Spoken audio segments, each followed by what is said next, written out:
अस्सलाम वालेकुम जी, मैं हूं फ़हद गुल और हम अपने सवालों के जवाब लेने के लिए अक्सर गुलबर्ग में आते हैं अबाउट गुलबर्ग से रिलेटेड। बेसिकली मेरा जो मेन क्वेश्चन है आज का वो ये है कि इस्लामाबाद में बहुत सारी कॉलोनीज़ हैं, बहुत सारे मतलब हाउसिंग सोसाइटीज़ हैं, तो हम गुलबर्ग ग्रीन को ही क्यों प्रेफर करें? क्या रीज़न है कि हम गुलबर्ग ग्रीन को ही हम इन्वेस्टमेंट के लिए या रिहाइश के लिए जो है वो चूज़ करें? अस्सलामुअलैकुम, बादशाह ज़का गुलबर्ग एक्सपर्ट प्रॉपर्टी से। फहद साहब, आपके सवाल का जवाब पहला तो ये है जी कि देखें, गुलबर्ग क्योंकि CDA अप्रूव सोसाइटी है, NOC होल्डर है ये सोसाइटी, और अगर आप CDA सेक्टर में जाते हैं, जैसे हम गुलबर्ग में F6, F7 और ये दूसरे सेक्टर्स अगर हम CDA के लें, इवन D12 और ये दूसरे सेक्टर्स, तो इसके लिहाज से अगर आप देखें तो गुलबर्ग की प्राइस उनकी निस्बत एक तो बहुत रीजनेबल है, क्योंकि वो CDA सेक्टर में प्राइसेस इतनी हाई चली गई हैं कि हर बंदा अफोर्ड नहीं करता। दूसरी चीज़, गुलबर्ग इस्लामाबाद और रावलपिंडी का बेहतरीन एक्सेस है। यहाँ पे जो भी रहता है उसको इस्लामाबाद में ट्रैवल करना है या पिंडी जाना है, दोनों का बेस्ट है। फिर दूसरी फैसिलिटीज़ होती हैं, देखें हम बच्चों के लिहाज से देखते हैं तो यहाँ पे स्कूल, कॉलेजेस, यूनिवर्सिटीज़ ये सब यहाँ पे आ चुकी हुई हैं अल्हम्दुलिल्लाह। बैंक्स यहाँ पे आ चुके हुए हैं, मल्टीनेशनल कंपनीज यहाँ पे इस्लामाबाद ब्लू एरिया से मूव होके यहाँ पे बहुत सी कंपनीज आ चुकी हैं। यहाँ पे फार्म हाउसेज हैं, यहाँ पे 5 मरले से लेके रेजिडेंशियल में अगर हम आए 5 मरले से लेके 2 कनाल तक के प्लॉट्स अवेलेबल हैं यहाँ पे, और अल्हम्दुलिल्लाह तो यहाँ पे डेवलपमेंट बहुत बेहतर हो चुकी हुई है। इवन 2 कनाल के जो प्लॉट्स हैं उनके भी पोजेशन मिल चुके हैं, और कुछ जगहों पे घर लोगों ने बनाने शुरू कर दिए। फिर अगर हम देखें तो गुलबर्ग इस वक्त लार्जेस्ट सोसाइटी है इस्लामाबाद रावलपिंडी में इस वक्त जो मौजूदा पोजीशन है।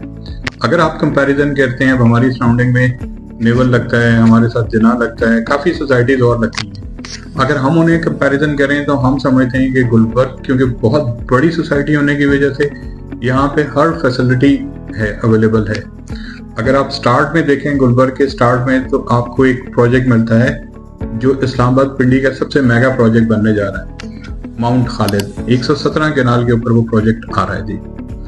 उसमें 1650 से ज्यादा रूम्स अपार्टमेंट्स हैं, जिसमें 1 बेड से लेके 5 बेड्स तक हैं।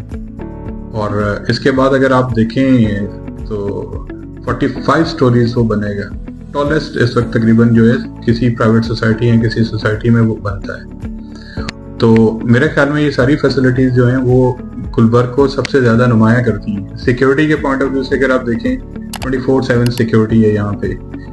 अगर आप इसमें इन्वेस्टमेंट के लिहाज से देखें, ये कोऑपरेटिव सोसाइटी है, ये 1 मैन शो नहीं है। यहाँ पे आप इन्वेस्ट करते हैं तो आपकी जो अमाउंट है, रकम है, वो डूबती नहीं है। अभी अगर आप देखें तो यहाँ पे कितने सेक्टर्स हैं जो डेवलप होने शुरू हो चुके हुए हैं। इवन डाउनटाउन यहाँ पे बनना शुरू हो गया हुआ है, जो काफी अरसे का रुका हुआ प्रोजेक्ट था।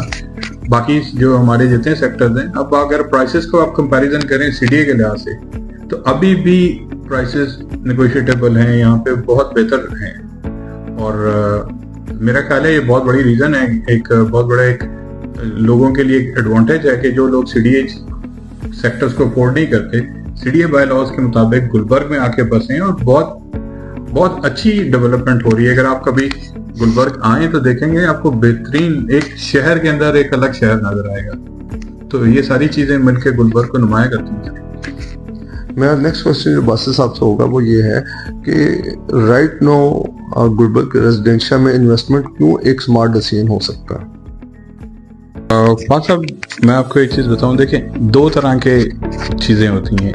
एक वो जिस बंदे ने यहाँ पे प्लॉट लेके घर बनाना है, जिसे हम कहते हैं एंड यूज़र। एक वो होता है जिसने इन्वेस्टमेंट करनी है, उसने, उसका मतलब है कि मैं बिजनेस पॉइंट ऑफ व्यू से वो लेते हैं और कुछ अर्सा रखते हैं। और डिफरेंट लोग होते हैं, कोई 2 साल, कोई 3 साल, कोई 4 साल की इन्वेस्टमेंट पे जाते हैं। तो अगर हम देखें तो दोनों के लिहाज से ये बेहतरीन है।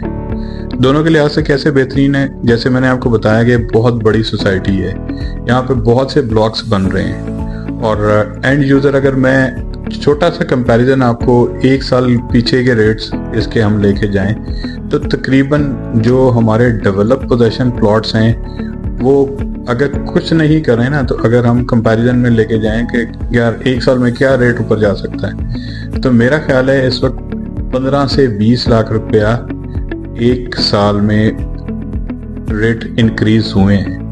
تو اگر آپ بزنس پوائنٹ آف ویو سے بھی دیکھیں تو ایک ریزنیبل ریٹرن ہے یہ، اور جس نے گھر بنایا اس کے لیے تو بینیفٹ ہی بینیفٹ ہے. اور بلکہ میں تو اکثر جو اینڈ یوزر ہیں جنہوں نے گھر بنانا ہوتا ہے، ایک دو نے مجھ سے پوچھا جی کہ آپ کے خیال میں ہم نے یہ پلاٹ کم قیمت پہ لیا یا زیادہ لیا ہے، تو میں نے انہیں کہا بھائی جو اینڈ یوزر ہے اس کو کبھی بھی لاس نہیں ہوتا. اگر اس نے 2, 4, 5 لاکھ روپے اوپر لے بھی لیا ہے تو ایک ٹائم آتا ہے اس نے ایون ہو جانا ہوتا ہے، اور بلکہ پھر ایک ٹائم ہوتا ہے کہ اس کے پاس پروفٹ جانے لگ جاتا ہے. میں بلکہ ابھی تھوڑی دیر پہلے وزٹ کر رہا تھا آئی بلاک کے حوالے سے، تو وہاں پہ ایک صاحب گھر بنا رہے تھے. تو ان کا آئی بلاک کا جو گھر بننے سے پہلے جو انہوں نے پلاٹ پرچیز کیا ہے، اس وقت ان کے 10 مرلے کے پلاٹ کے اوپر ان کے مطابق کم از کم 25 سے 30 لاکھ روپیہ میرا پلاٹ اوپر چلا گیا ہے. تو میرا خیال ہے موجودہ صورتحال میں اس وقت گلبرگ وہ واحد سوسائٹی ہے جہاں پہ ریٹس الحمدللہ بالکل سٹیبل رہے ہیں اور بہترین اوپر گئے ہیں. اگر کچھ بلاکس ایسے ہیں ہمارے جہاں پہ ریٹس اوپر نہیں گئے لیکن وہاں پہ ریٹس گرے نہیں. لیکن اگر اب موجودہ صورتحال میں دیکھیں، جو ہماری نئی مینجمنٹ آئی ہے جس میں ہم کہہ سکتے ہیں اللہ رکھا ناصر صاحب کا بہت بڑا کنٹریبیوشن ہے، زہید صاحب ہیں جب ہمارے نئے جو مینجمنٹ ہے، تو اگر ہم ان کی پروگرس کو دیکھیں تو ہم بڑے سیٹسفائی ہیں ان سے. اس وقت کام ہم یوں سمجھ لیں کہ ہم جب بھی وزٹ کے لیے جاتے ہیں کسی سیکٹر میں تو ہم دیکھتے ہیں کہ کوئی نہ کوئی آئے دن گھر بننے شروع ہوئے ہیں. بڑی واضح اگزامپل ہمارے سامنے ایل بلاک کی ہے. ایل بلاک میں اگر آپ 1 سال پیچھے جتنے بھی ہمارے وزٹ ہوئے ہیں، جب بھی ہم ایل بلاک میں گئے ہیں گھر بن رہے ہیں. تو اس لحاظ سے اگر ہم دیکھیں تو میرا خیال ہے ایک پروفیٹیبل ہے دونوں کے لیے، اینڈ یوزر کے لیے بھی اور بزنس پوائنٹ آف ویو سے. کیونکہ ابھی ہمارے انویسٹرز بھی ہیں، ہم نے الحمدللہ جب بھی ان کو یہاں پہ انویسٹمنٹ کرائی ہے they are very much satisfy. اور اس کا رزلٹ یہ ہوتا ہے کہ جب ہم کسی کو ایک اچھی چیز لے کے دیتے ہیں تو پھر وہ ہمیں ریکمینڈ بھی کرتا ہے. اور ہم ہمیشہ جب بھی کسی کے لیے واٹسپ کوئی چیز لے کے دیتے ہیں تو ہم اس سے یہ سوچتے ہیں کہ یہ میں اپنے لیے لے رہا ہوں، کل کو اس نے بیچنا ہے تو وہ ہم ہی سے ہی کانٹیکٹ کرے گا اور ہم ہی کو بیچنا ہے. اس لیے ہم کسی کی غلط انویسٹمنٹس نہیں کرواتے ہیں، کسی غلط سائٹ پہ نہیں انویسٹمنٹ کراتے ہیں. تو الحمدللہ میرے خیال میں تو میرے سننے والے جتنے ہیں ان کو میں تو کہوں گا جی کہ گلبرگ از دا بیسٹ. آنے والے جو دن ہیں اس میں یہ میں آپ کو لکھ کے دیتا ہوں، آنے والے 5 سالوں کے بعد آپ کو گلبرگ سے اچھی کوئی اسلام آباد میں سوسائٹی نہیں ملے گی.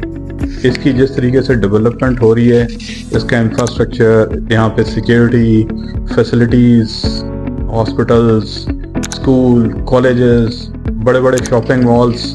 آپ گلبرگ میں انٹر ہوتے ہیں تو آپ کو گلبرگ مال ملتا ہے. وہ تقریباً 18 کنال کا ایک پروجیکٹ ہے.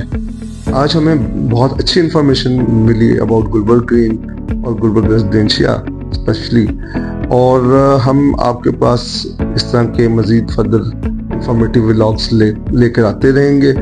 اور میں چاہوں گا کہ جو لوگ انٹرسٹڈ ہیں وہ نیچے دیے ہوئے نمبر پہ رابطہ کریں اور اپنی انفارمیشنز جو بھی وہ لینا چاہیں اباؤٹ گلبرگ گرین یا گلبرگ ریزیڈینشیا تو وہ ایزیلی کال کر کے انفارمیشن لے سکتے ہیں. بہت شکریہ.